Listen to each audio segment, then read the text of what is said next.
Melalui kuasa hukumnya, Nyai 70 tahun menyayangkan ketidakhadiran sama penjemputan paksa oleh Unit 1 Jatlanras Polda Sumsel. Padahal sidang perdana pra-peradilan lagi bergulir di Pengadilan Negeri Palembang.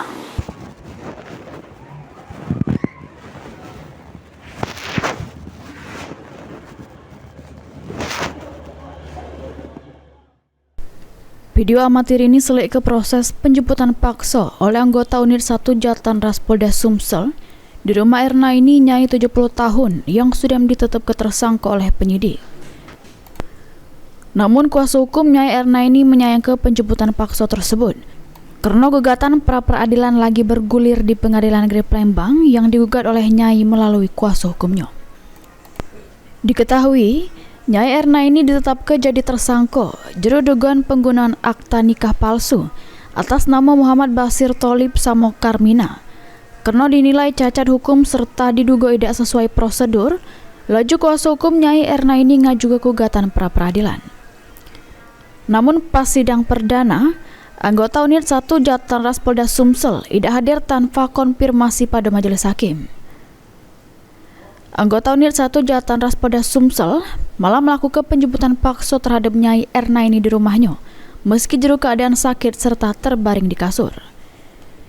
Kuasa hukum Nyai Erna ini merasa tindakan anggota Unit 1 Jatlanras tersebut sudah menceradai upaya hukum yang lagi ditempuh serta tidak saling menghormati sesama penegak hukum. Dengan agenda sidang pra-peradilan yang tidak dihadiri oleh termohon, yang kedua terkait tindakan termohon itu sendiri atau Jatlanras Polda Sumatera Selatan yang mendatangi menjemput paksa klien kami di rumahnya tanpa konfirmasi kepada kami, tanpa menghubungi kami dan tanpa memberitahu kami. Bahkan kami hanya dapat berita tersebut dari orang lain. Ini kan sesuatu yang tidak lazim.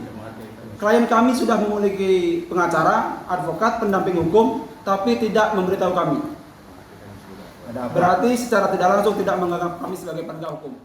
Nyai Erna ini ditetapkan tersangka jero dugaan penggunaan akta nikah palsu atas nama Muhammad Basir Tholib Samo Karmina.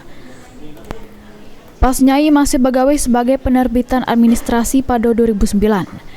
Pas itu, Muhammad Basir minta duplikat akta nikahnya pada tahun 1971.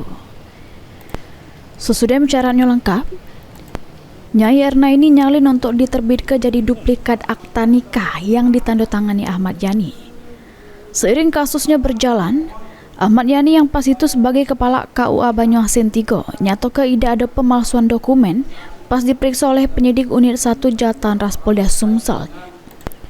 Karena duplikat yang diterbitkan berdasarkan kutipan akta nikah yang sebelumnya.